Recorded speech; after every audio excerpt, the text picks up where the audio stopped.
Doma Sports Talk, worldwide, with some news from the world of boxing. So y'all know what time it is. You ain't in a rush to get concussed. Now let's just talk a little boxing real quick. You know, it's hot in here. I'm trying to go and get up out of here real quick. Check this out, y'all. Terrence Crawford and Canelo Alvarez gonna fight in September. If they do fight, right? You know I'm a little pessimistic on that. I think that something's going to happen to where it won't happen. I've been saying it for the longest. I think I'm going to be wrong, though, because if Canelo getting $150 million to fight a little dude like Crawford, he'll be a fool not to take it. But like I said, I'm a little pessimistic because I told you Canelo is not the type that likes to pass legacy on, right? But anyway, be that as it may, the winner of Terrence Crawford versus Canelo Alvarez won't be in the ring with those guys on that night. And his name will be David Benavidez. That's going to be the winner of that fight, y'all. Listen, David Benavidez is already known in the boxing world as someone special. Mike Tyson infamously gave him the name the Mexican Monster. He's infamous for following Canelo and trying to get the Canelo fight, which is a travesty because he did what he had to do to get it. He was Canelo's mandatory. So you shouldn't have to be chasing him around. You're not even his mandatory. Or if, like Demetrius Andrade's case, he was the way that Canelo could have became undisputed at the 160-pound division, which is the middleweight division. Those are reasons for Canelo to fight. A lot of money or his mandatories, or someone who could give him undisputed. Those are the reasons to fight. Now, his mandatories, Canelo was legendary for fighting mandatories. I remember Yildirim became his mandatory for 2 weeks. He said he got to do that one. You know what I'm saying? So, but it was this Dave Benavidez. We all know that Canelo doesn't fancy that fight. He ain't never going to fight no damn Dave Benavidez. He had all the reason to do it. So he waited over 2.5 years, and David Benavidez had to go up to the next division. But people make excuses for Canelo not fighting David Benavidez. Dave Benavidez done something Canelo wouldn't have done, like beat Demetrius Andrade and then beat David Morrell. There is nothing else to say after those two. Yeah, Demetrius Andrade is a little smaller than him, but to beat Demetrius Andrade and follow that up with David Morrell, there is nothing else to say.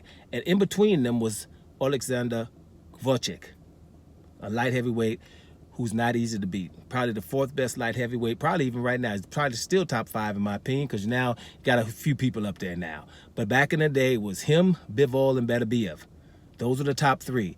Now with Morrell and Benavidez there, you know, you got some other questions popping off now. But at the end of the day, Vucic is also not easy to beat.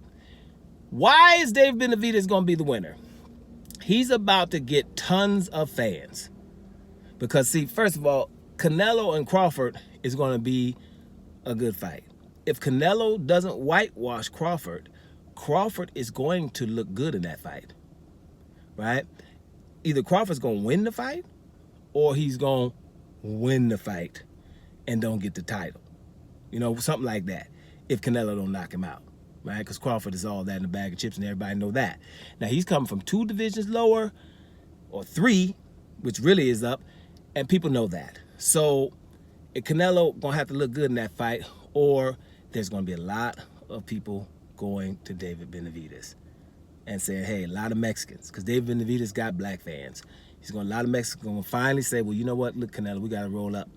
And the way that all Mexicans are being doped right now, if it's Jaime Munguia, Martinez, Nery, Oscar Valdez, Ryan Garcia, you know, and Jaime Munguia, I said that again, and Canelo himself, it's a lot of doping going on. And Canelo, who knows if Canelo going to want to come to this Terrence Crawford fight without having nothing in the system.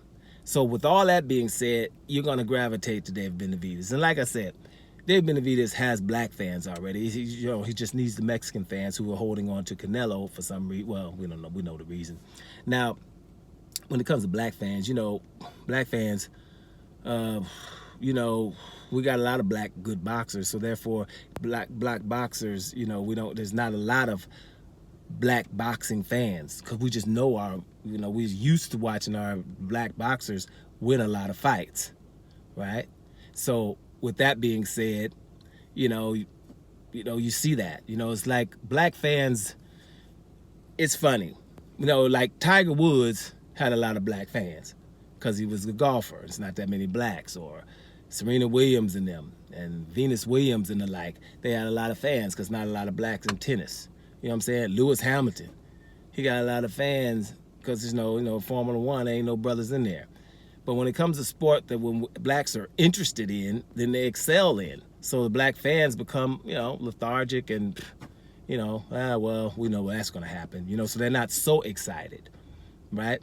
So that's what that is. So that's why it's not so many black fans in boxing like there is Mexican fans. So he's going to get his Mexican fan base in these next months with the Terrence Crawford fight.